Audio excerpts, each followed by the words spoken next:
Welcome to Wild. I'm your host, Robin Lavasser. They say our biggest fear is not that we are inadequate. It's being powerful beyond measure. In this podcast, I will share how to break through imaginary ceilings, lean into success, discovering your purpose, and understanding how to create the business and life of your dreams. From failures to triumphs and all the tactics in between, let's jump into the wild arena together.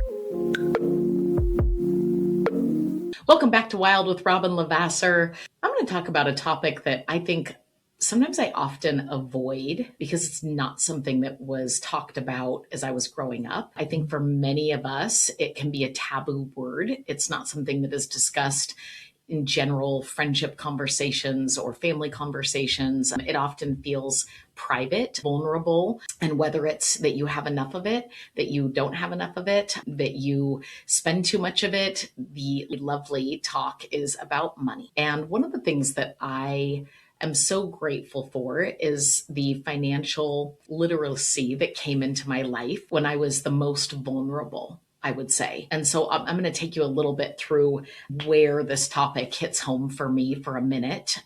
I will never forget being a little girl and growing up. I actually lived in a 4,000 square foot house on the hill. I had a balcony that overlooked the entire city in a small town in Southern Oregon. And I mean, you name it, I pretty much had it. My parents always had new cars. We had Easter dinner at the country club. I grew up with what you would call a very charmed life. Now, lucky for me, I also grew up with two incredible sisters, an incredible extended family, and two amazing parents. And I know that money wasn't necessarily a piece of that part of our family, meaning the love and all of those things. But what I will say is that I didn't know what it was like to not have it growing up until I did. When I was 14, going on 15, all of a sudden, and this is not an exaggeration, boxes started showing up in my house and nobody was saying a word. And what I didn't know was that my parents were entrepreneurs and they had made some poor financial decisions, engaged with some poor financial advisement, and overspent. There were a lot of dynamics that went into it, and then had a business that got swallowed up by big business coming into town. And all of a sudden we were moving from our 4,000 square foot house into an apartment on Main Street. Really no notice and no true conversation other than, yes, we're moving. And things were hard, but not real acknowledgement of anything. And I now can look back and see as an adult the pain and the avoidance that both my parents were in. And then you fast forward and things are caught, not taught. And when I met my husband, he and I had $200 legitimately to our name. He lived in a duplex. I lived in an apartment. We both owned our cars, which were beat down, 1980s cars, free and clear. And beyond that, we didn't have anything. And so we were living paycheck to paycheck. We were trying to build a life together. And the way that you generally get started in that, right, is through credit cards and, borrowing, if you will. And later on in life, I'll never forget the first time I heard it, I was a little bit offended. And they said, poor people pay interest and rich people earn it. And I was like, that is so rude. I'm paying a lot of interest. So put me in the poor people category and yet I would see myself as middle class, if you will, and doing overall well. My husband and I were making good money and raising the kids and all of these things. But the truth is we were borrowing by a mile than what we had in assets. Many of people have heard my story, but we embarrassingly had to end up short selling a house. And I'll never forget the moments of standing in the grocery store and knowing, nope, do not put that in the cart, right? We're on a budget, or checking the bank account right before we went inside to see if everything was going, or floating checks, right? Many of you are maybe too young if you're listening to actually know what floating a check was, but floating a check is literally, it would take a couple days for a check to cash. So you'd write it knowing that paycheck was coming in a few days later. It's technically illegal, I believe, to float checks. And yet I think the world is full of people that potentially float checks or are robbing Peter to pay Paul. We went to paycheck stores and cashed checks that you pay back with extreme interest, right? Do advance on your payroll. I remember taking a loan out. Our son made 10-year-old All-Stars. and we traveled all summer long. And pain of the cost of traveling in a family of six, our oldest at that point was off in the military and the Marines. So with Griffin and the triplets, we were literally charging on credit cards left and right to stay at each hotel and be out of town all weekend and eat, with the team over pizza or fast food, whatever was going on, and then buying the uniforms. And of course, our son needed the latest bat and helmet and glove and all of the things, gas money back and forth. And you think, in so many ways, especially after the evolution of our careers, oh, that seems like small things, but I'll never, ever, ever lose sight of how big those things felt and how daunting they felt because we didn't have enough of the tool to make them happen. And that while we were excited and enjoying every minute of travel with our kids, we were also whispering to each other, we can't afford to do that. Or how are we going to tell them no about this or that? How are we going to fundraise? And as our son kept winning games, I'll never forget feeling sick when they won state and we knew we had to pick up 1 week later and go to Montana. And then they won in Montana and we knew we had less than 2 weeks to fly to Florida and we were out of money.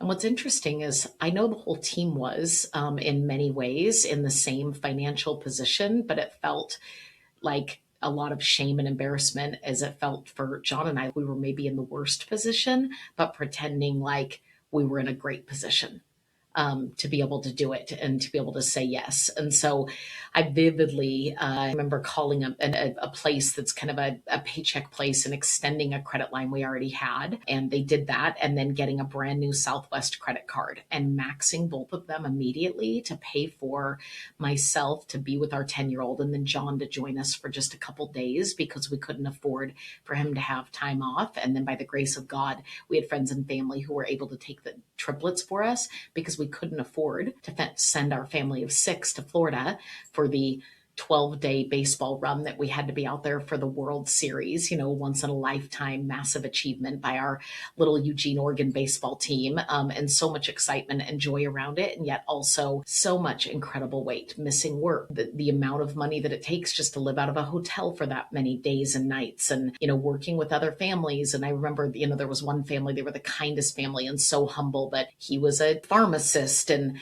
I remember the lightness that they felt and their whole family being able to come and it just felt so good. We were the one family that couldn't bring all the siblings. And so I remember feeling so much embarrassment around that. We couldn't afford to travel with our whole family and put everybody on an airplane across the country. Those are small problems in comparison to medical expenses and divorce or, true crises. So I'm not by any means giving it some over dramatic response, but the truth is we've all been there. And maybe you haven't. And if you haven't, maybe you wane on motivation from time to time. But if you felt that, it's actually helped me a ton. It's helped me a ton. Remember some days when maybe I don't want to play the game at the highest level. Do you remember being broke?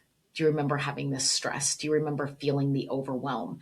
And what I realized was that we don't talk enough about the peace of mind that money can create. Not the flashy version, not the ego version, not the I have to have a Louis Vuitton purse or leave for a 3-week trip to Paris. I'm talking about the quiet version, the everyday life that when you have a different financial security and peace of mind with money, it lets you actually exhale. I know for a fact that money doesn't solve every problem that we have in life, but I know it solves enough of them that life feels a whole lot lighter when you have an abundance of a tool that, especially in the United States, our country runs off of. It's what we were born into, if you will. And so what does that really look like? I will tell you, there have been moments that I have looked back and thought, gosh, maybe I did work too much.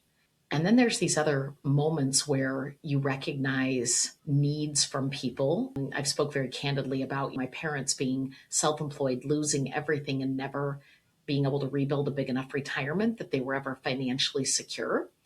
And I, very lucky for me, was able to create enough. It was one of my very first chips that I worked off of, was create enough that not only you're supporting and in an abundant space with your own family and your children, meaning John and I and the kids, but that you also created enough that you can gladly, with no resentment, with no scorekeeping, with nothing but generosity, take care of your mom and dad. That was a huge win.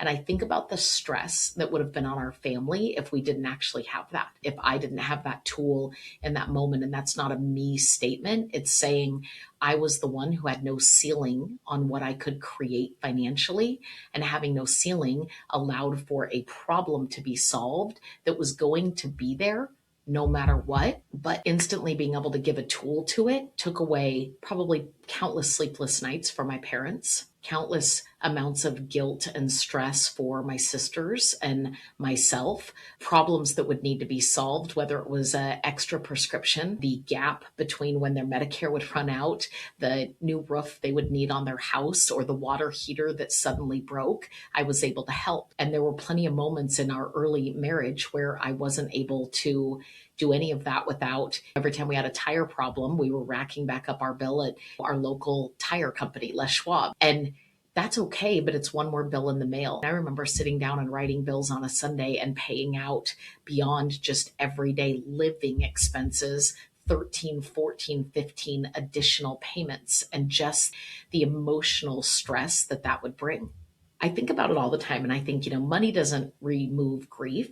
Money doesn't prevent illness. Money doesn't stop hardship, but money can buy better care. Money can buy time. When we had our little granddaughter get in a horrific accident a little over a year ago, truly was in life-threatening care, and we had no clue what her recovery would look like. It was a traumatic brain injury, and we thought to ourselves, this could be a very, very, very long road. And I remember having such a piece of whatever it takes, I can afford. Whatever it takes. I can buy a therapist.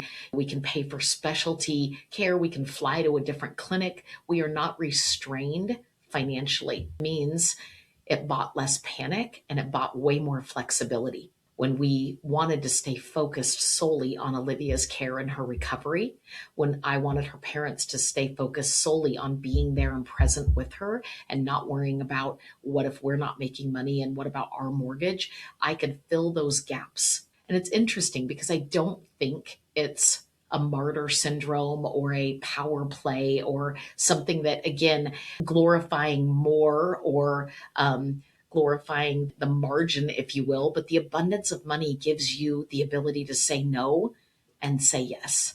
It gives you the ability to wait. It gives you the ability to choose. It gives you ability to invest in your own growth and in the growth of those that you love. It gives you the ability to sleep better at night. At 47, almost 48, lifting weights, having a trainer, leading at a high level, it lands so much differently for me what that tool has done for me than how I felt when I was 27, 28, 29, 30, into my early 30s. I wasn't ever really chasing status, and I don't think a lot of us are, but we were chasing peace, right? Protecting peace and chasing choices, meaning having the power to choose. I think that for all of us, we have moments in our life that come up that you go, and I would challenge you to look around you. Look around you and be aware and observant of where that is a problem in somebody else's life. And you can feel it in them not having, whether it's psychological safety or financial safety, security, and you can feel it in their reactions and their emotions and their heaviness, if you will, and their stress,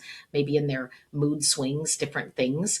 I've watched countless times, whether it is in hospital and medical situations or it is in life popping up out of the blue with the dryer broke or the dishwasher leaked or there's this and this, and being able to say, we're okay, even in travel, what a difference it makes, right? I remember being in Florida and thinking nothing else can go wrong because we can't afford anything until we get all this debt paid off.